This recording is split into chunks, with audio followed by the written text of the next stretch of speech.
Hey guys, what's up? It's Kayla, back again. So, first of all, I want to say thank you for coming to my YouTube channel. Thank you for watching this video. If you like it, press like, share, get the word out so more people can know what it's like to come to China, and the beauty of exploring and taking risks. So many of you have been wondering about my journey. Why did I choose China? How did I get here? What has the process been like? What have I been up to? So this video is just to answer all of your questions, give you a little bit of insight as far as everything. How's it been going? How did I start? How did I get to where I am today? So let's get started. As many of you may know, my name is Kayla. I'm from Michigan City, Indiana. I came to China in December of 2019. Today is March 15th, 2021. So, what have I been up to? First of all, I want to talk about what made me come to China. A lot of factors played into the decision of me coming to China. The biggest one was having a degree and not being able to do much with it. So, back in America, it's like you gotta know somebody who knows somebody who knows somebody in order to get a good job. Or a career, I should say, because when you have a degree, you're looking for a career. I knew somebody who worked at a place called Doonbrook. And Doonbrook is a good starting point for people with my degree. So my degree is in psychology. I have a bachelor's degree in psychology. I graduated from Purdue University Northwest in Westville. So shortly after I graduated, it was hard to find work.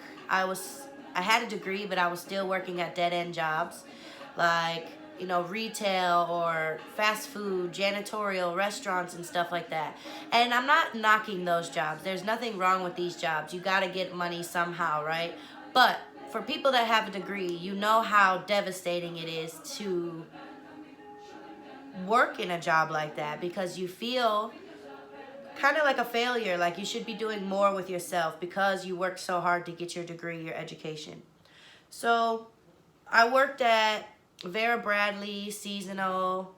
I worked at Buffalo Wild Wings as a cashier for a while. I met some pretty dope people there. Shout out to all my friends that I still talk to this day. I love you guys. Where else? Oh, I was cleaning toilets for a while before I came to China. I met some cool people there too. So I don't regret working at these jobs. All of these jobs taught me something, made me grind harder to get to where I wanted to be, and I got to meet some cool people along the way. So it all worked out. But I started working at Doonbrook in February of 2019, and I was so happy. Like, I felt like I was accomplishing something. The work that I was doing was like giving back to my community. So for those of you who don't know what Doonbrook is, it's a nonprofit organization or agency.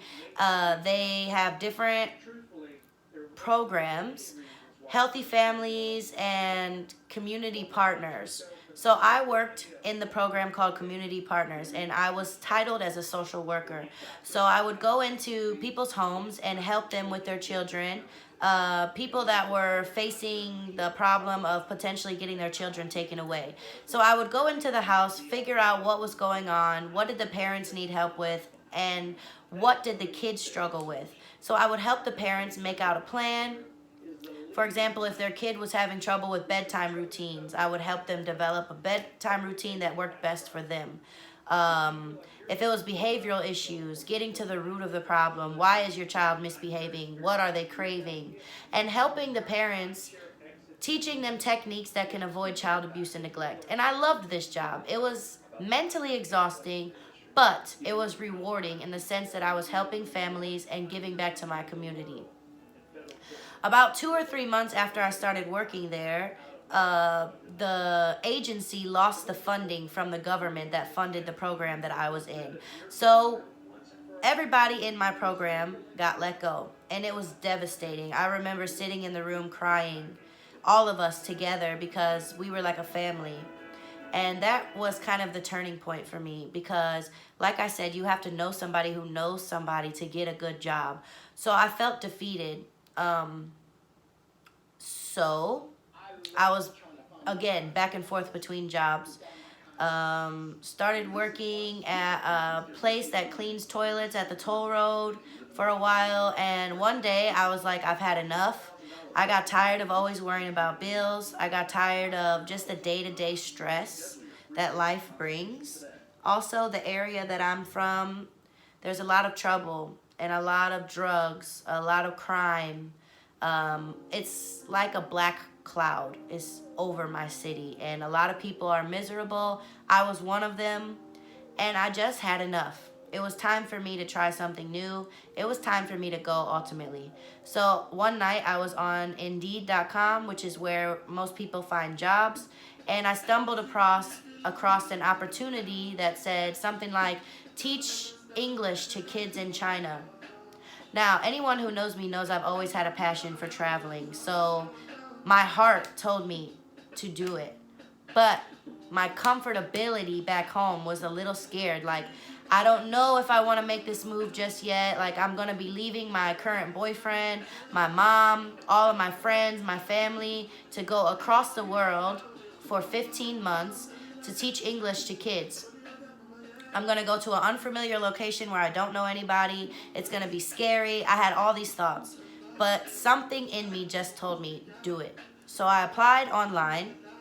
The requirements were that you needed a bachelor's degree, a clean criminal record, and a TEFL certificate. So for those of you that don't know what a TEFL certificate is, it's teaching English as a foreign language, I think. TEFL. And it's a certificate, so you have to like do online trainings and 120 hours of credit, 120 credit hours, and you receive a certificate that's basically saying you are qualified to teach English as a second language in another country. So I applied for the job. I got a call back, and since this place is across seas, they did a video interview with me. They asked me questions like, what do you like to do? Tell us about yourself. Why do you want to teach kids? Why do you think you'd be a good teacher? And I don't have any teaching experience. My degree was in psychology. I was a social worker, so I just sold myself. I told them I'm a passionate person. I try my best at whatever I do. I love working with kids, which I truly do. No matter what I'm doing, kids are the future. So I love kids. And so the interview finished. They emailed me and said they would like to offer me a position. So at this point, I'm like, whoa, like, this is real. This is getting real. I just wanted to see if it would happen. But now it's actually happening. Do I really want to go through with it? Yes, the answer was yes. I figured, how bad could it be? My current situation is not what I want for my life. I'm not happy. So let me take a risk and see if this would be a good choice to make for my future. So they wanted me to send them some documents, like my degree. I had to get it notarized. Went to the library to get it notarized. I had to go to the sheriff's office to get a copy of my criminal history.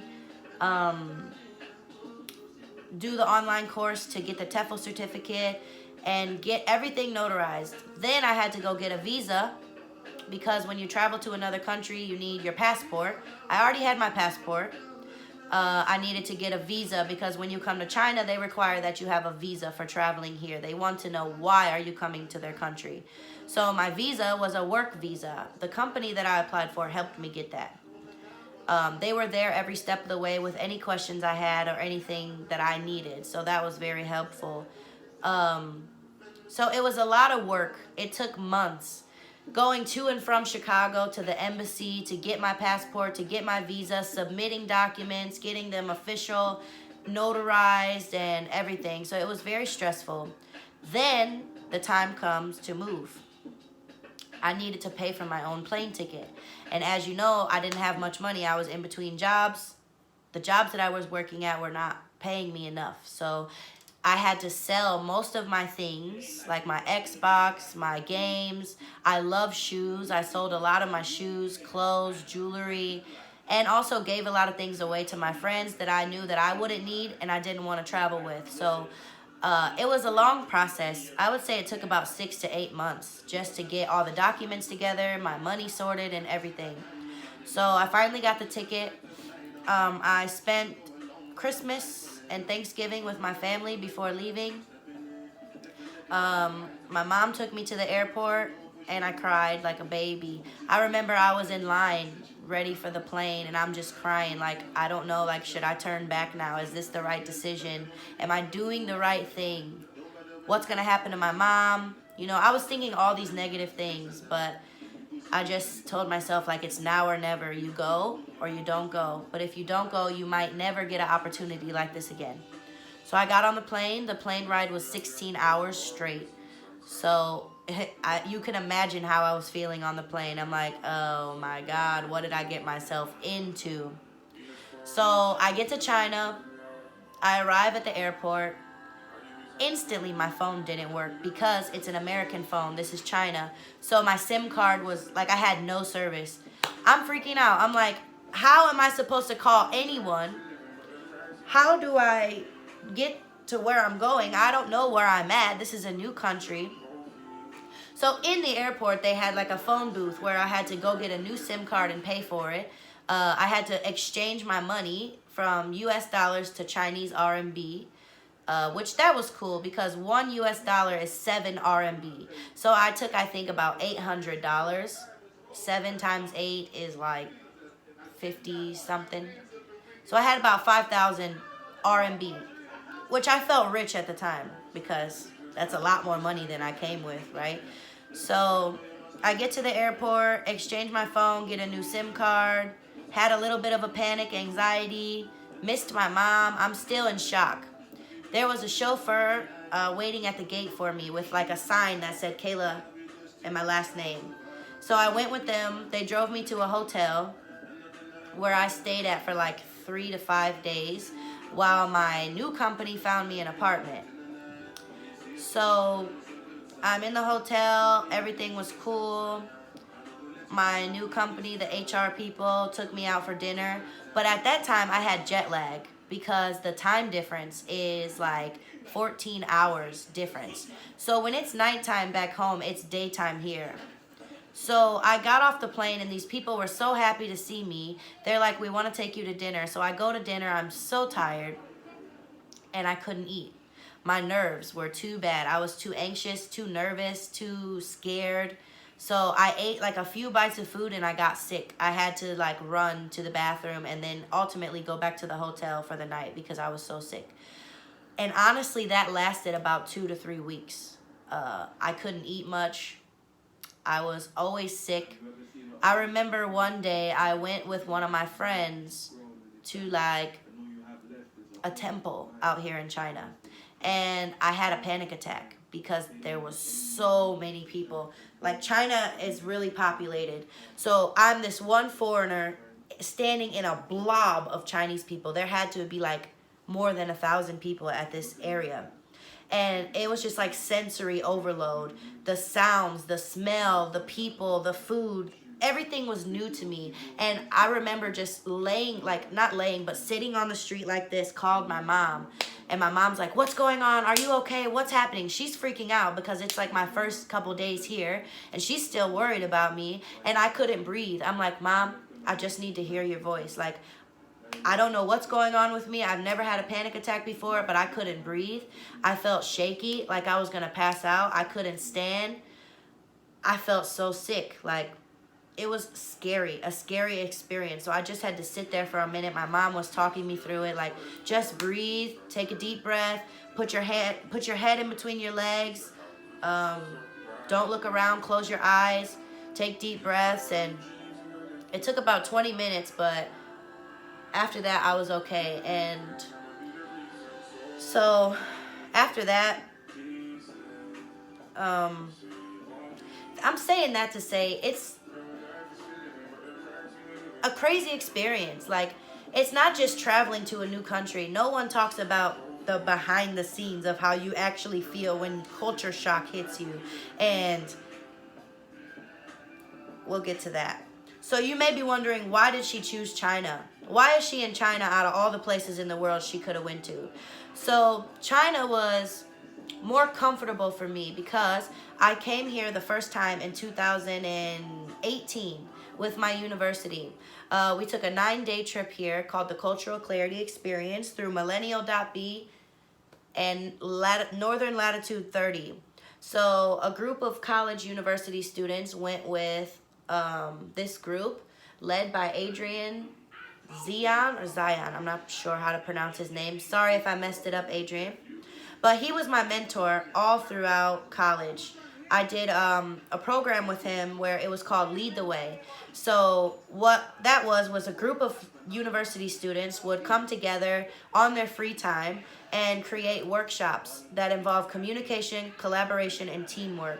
And we would work on them for like 6 to 8 weeks. And then we would present these workshops to high school students.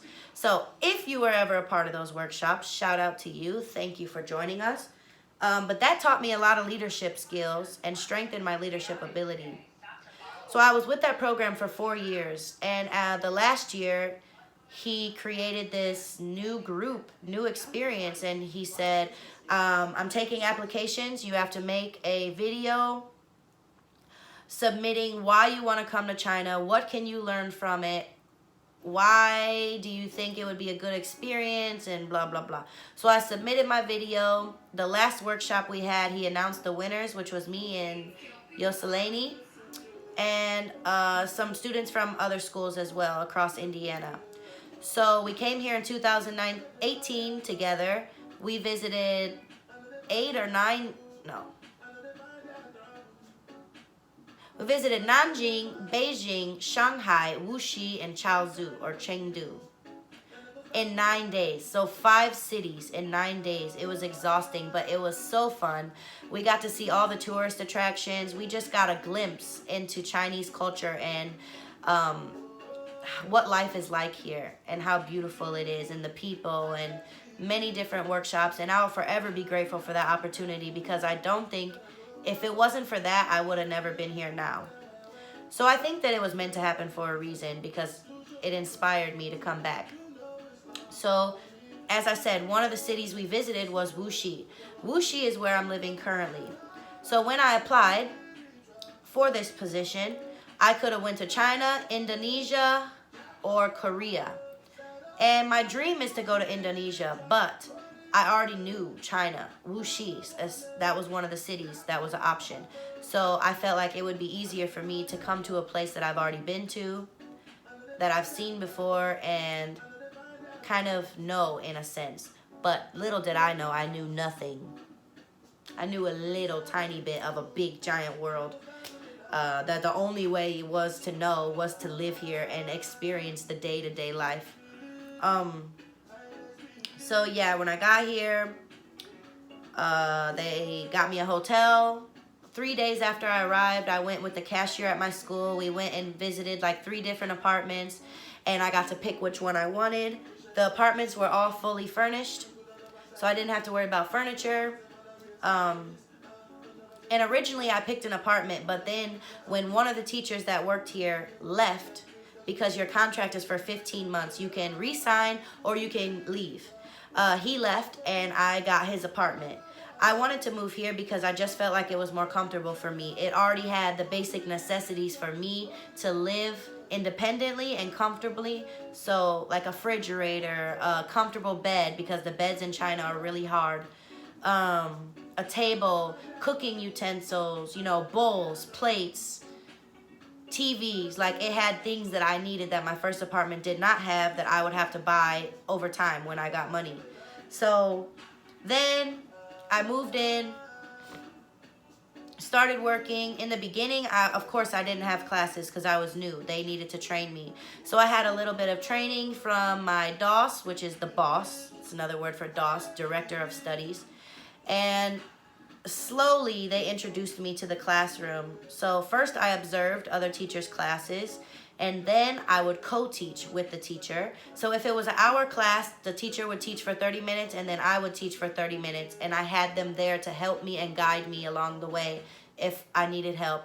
And then it became my class, so I would be in there by myself, and everyone that I worked with was really supportive in answering my questions and helping me whenever I needed help, things that I didn't know, teaching me steps and advice and activities and everything for these kids to create a positive learning environment that's also fun for the kids, because I teach kids that are age 3 to 15, 16.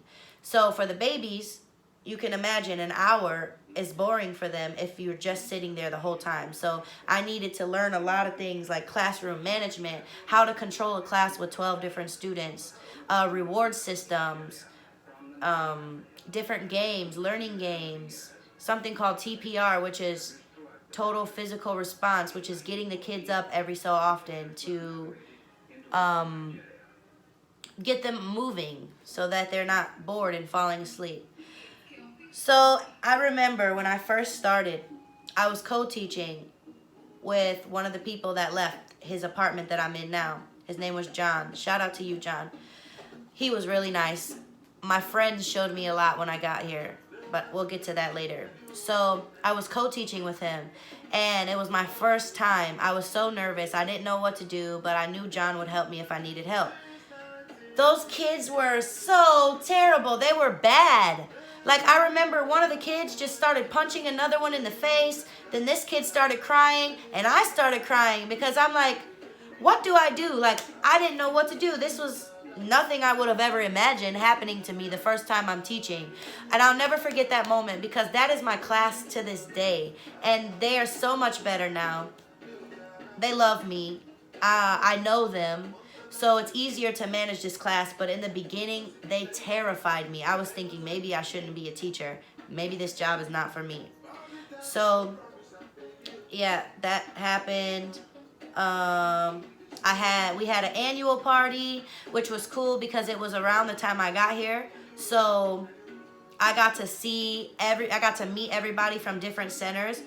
In Wuxi, we have, I think, 9 different centers. So I'm at Wuxi 1, and there's 9 different places. So there's so many different people that I met there when I first got there, which was cool. They had performances, free food, free alcohol, and it was just a nice vibe to be able to come and see that this company does things like this for their workers. So I was like, okay, this is going to be a nice company. So yeah, time goes on. I'm teaching now. It's kind of like I wasn't a beginner 15 months ago. Like, it's coming second nature to me. It's so easy. I enjoy doing it. I love the kids. They all love me. The best feeling in the world is when they come up to you and give you hugs and say, I love you, teacher. Or they bring you, like, when they have a break, they'll bring you their snacks and share with you. Or they bring you paintings that they made you, or little arts and crafts that they made for you. And it's just the best feeling in the world, because that's how they show that they love you, you know. The language barrier really hasn't been difficult for me because I'm genuine with my students. I care about them and they can tell. So the love is on both ends. But as I've been in China, I have picked up on some Chinese just because I hear it all the time. So once I hear stuff more than once, I start asking questions like, what does that mean? And so I'll remember it because I keep hearing it. Then I start using it.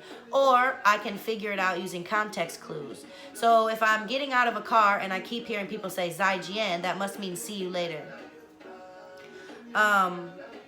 So let's talk about the adjustment coming to China, and how was it like?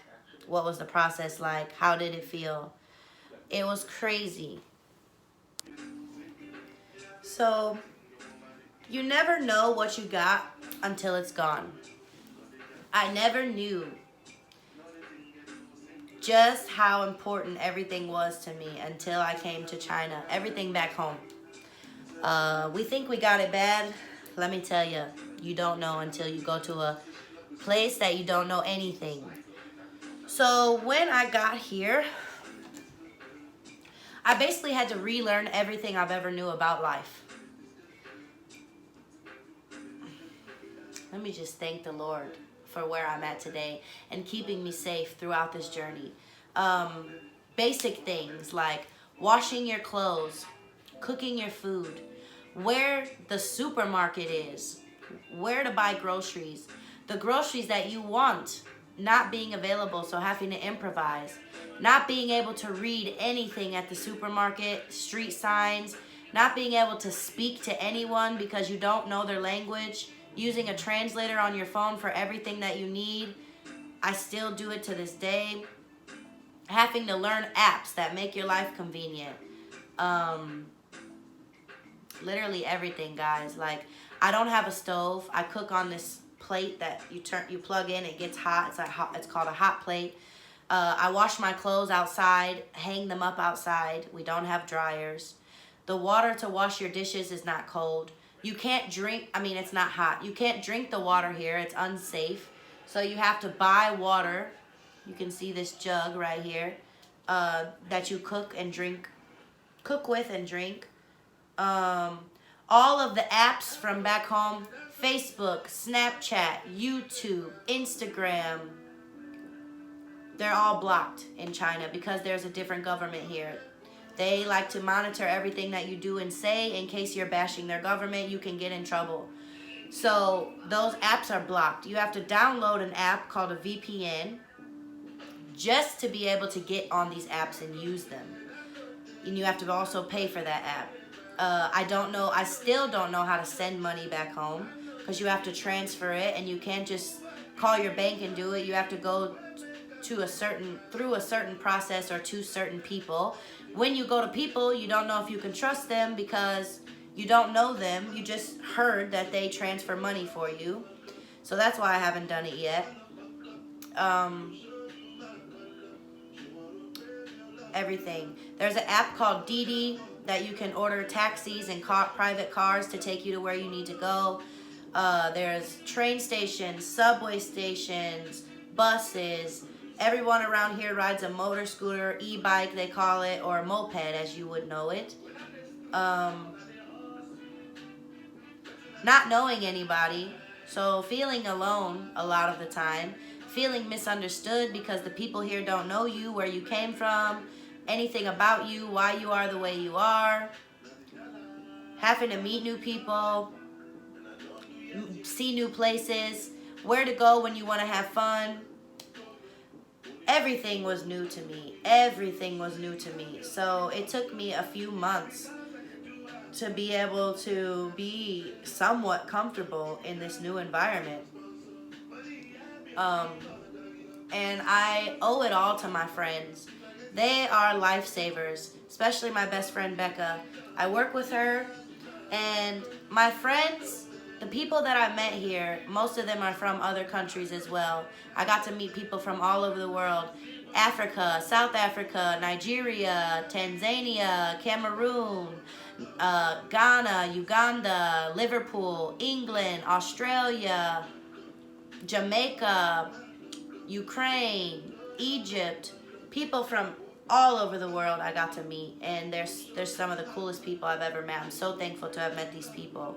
But if it wasn't for these people, I wouldn't know most of the things I know today. So our job as new foreigners is to pay it forward. When a new foreigner comes in, show them the city, show them the supermarkets, show them the bars, the restaurants. Help them with whatever you can help them with, because that's what made my life easier when I got here, was having these friends to help me.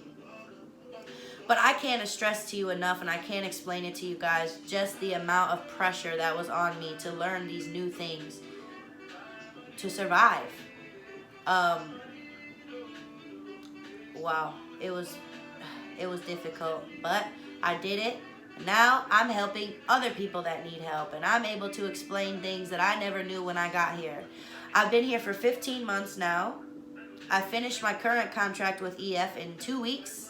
And then I will be going to Shanghai to work at a kindergarten.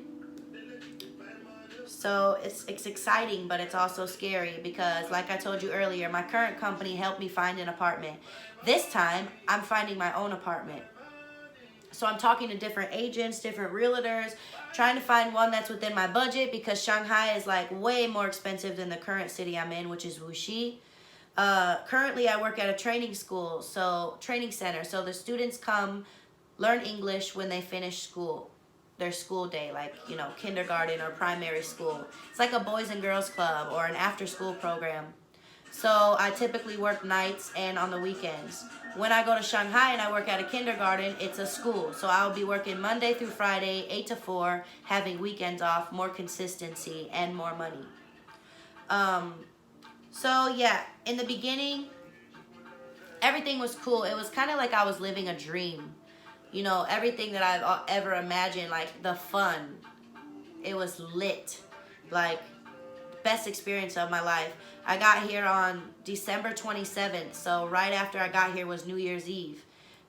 I had the best New Year's Eve I've ever had in my life. We went to big clubs. I mean, like clubs that you see on TV with like strobe lights and fog and not millions, but tons of people around. People that are bringing the bottles in with the lights, and dancers, and just everything was so fun. The Chinese people here, most of them are very welcoming. If they see a foreigner, they'll invite you to their table to drink with them or to party with them. They want to make friends. They want to meet foreigners, so that's cool. So COVID happened in March. So I got here, 3 months later, boom, COVID. So now you can imagine I'm sitting here like, oh my God. That was the scariest time in my life. I'm like, I'm scared. What if I catch the disease? Because it started in China, which was even scarier. I had days where I was so scared and depressed and sad that I would never see my family again. It got so scary for me that I actually was going to go home. I packed my bags. I had a flight ticket back home, and I was ready to go.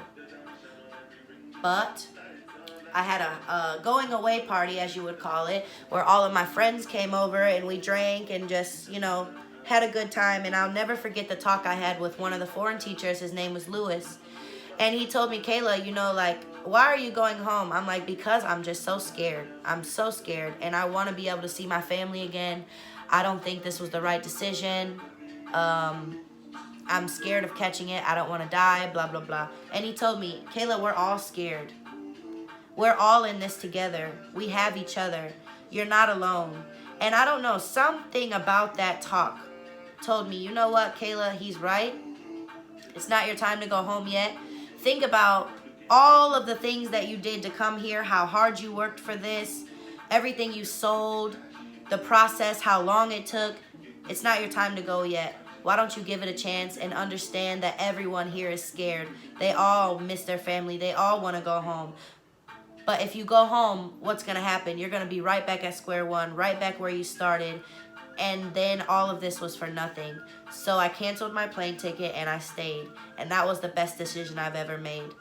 There was a few times I wanted to go home because I miss my family so much. I really do. One of the hardest things about being away is being so far away and not being able to just get in my car and drive to go see them, or getting on a plane even and going to see them. It's not that easy now because of COVID. The borders are closed. And so I miss them a lot, and that's one of the most difficult things about being away. And also all of the good opportunities that I've had. Now that I have money, being able to go do things, I wish they were here with me. I wish I could share that experience with them. But hopefully one day I can. But for now, it's up to me to focus on myself and where I need to get to, what I need to do to get to where I want to be, so that when they are able to visit, I can show them around and show them a good time and teach them about China. So another reason why COVID was so scary was because, like I said, this is a different government. They take totally different precautions, totally different actions than they are back home.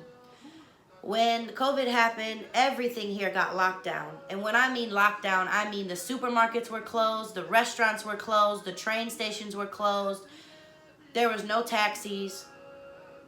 They wanted people to stay indoors to prevent the spread of this disease.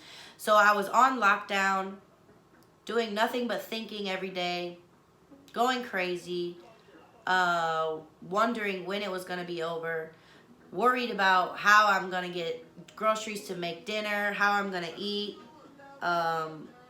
This lasted like 2 months, 2 or 3 months.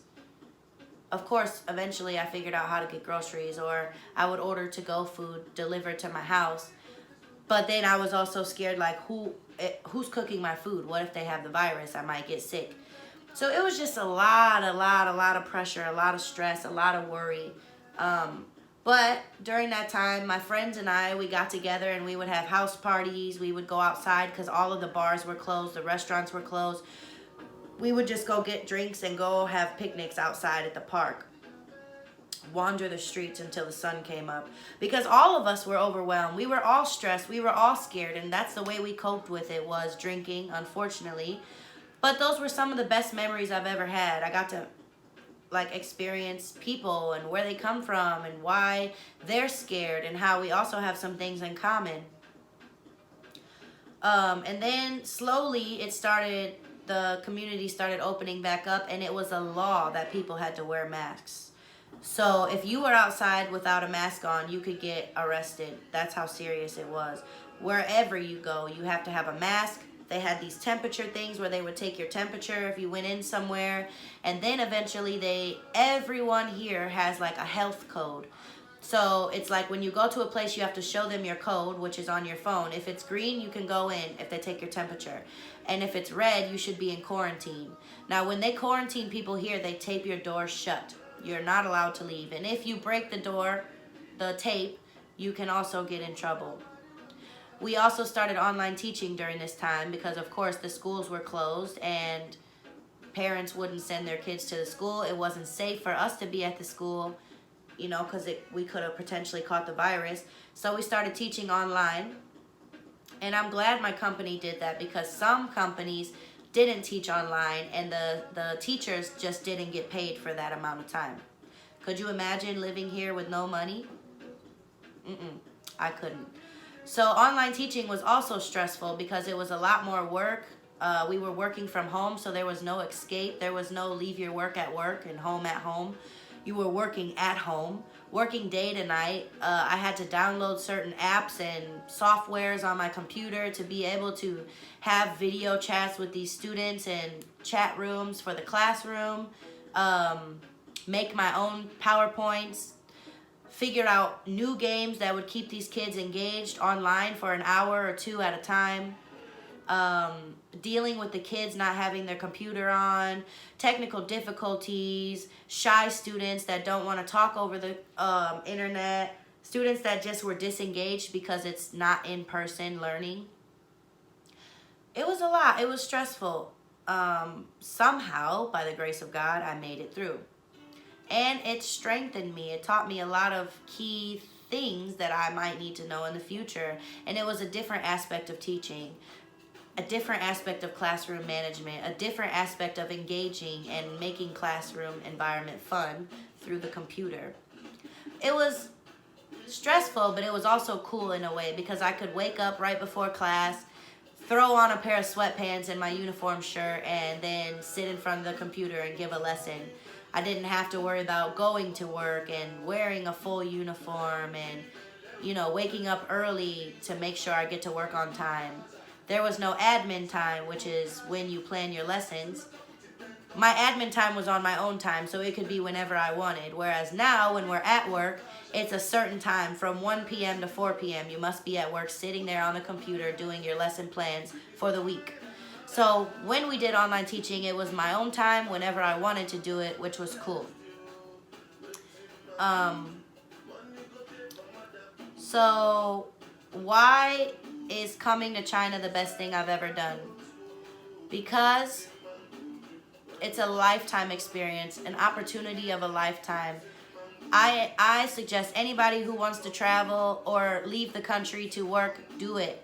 It's not easy, but it's worth it. I've met so many great people from all over the world. I've learned about many different cultures. I've learned so much about myself, about China, how to be alone, my hobbies. I enjoy painting. You can see someone made me this one, but there's paintings. that I've made since I've been here. I've learned so many new songs. My music taste has changed. I speak more properly than I used to now. I used to talk really like ratchet, I would call it, or ghetto, some people might call it, I don't know. But now, like, it's like everybody's culture has merged into mine, and I've also been able to share my culture with people and my experiences and my background and inspire a lot of people, and just, you know, it's a good experience. My dancing has changed. A lot of my friends are from South Africa, and they have a lot of beats to their songs, so we get down when we dance. It's a lot of body movement and footwork and hips and a lot of different things involved. I'm more at peace with my life and myself. I'm healing from a lot of things that I've been through. Learning to take it easy on myself when I'm having bad days, and understanding that not every day is going to be a good day. But today is a day. Tomorrow is a new day. So more calm, at peace, slow to react to situations that I once would react to quickly. How I see it is, if it's not going to matter in 6 months, then I'm not going to give it a lot of energy. I'm not going to waste too much time on it. My worth, I know my worth more. I'm very picky with who I surround myself with and the energy I choose to give to people. Quick to cut people off. I don't entertain drama back home like I used to. It just makes me want to cry, you know, because I've grown so much as a person, and I haven't been alone on this journey, but to an extent, it is a lonely journey. You are by yourself most of the time. I live alone. So in the beginning, my thoughts used to kill me, but now I think about things and I'm like, wow, look how far I've came. Wow, look at all the things that I went through, but they didn't stop me. Situations that I've been through, I'm learning how to heal from them, and it's just a lot, you know. I'm a lot happier here. I make more money. I'm able to do things that I've always wanted to do. I went to Disneyland, Disney World, whatever you would call it, in Shanghai for my birthday last year. I've been to Sanya, which is an island.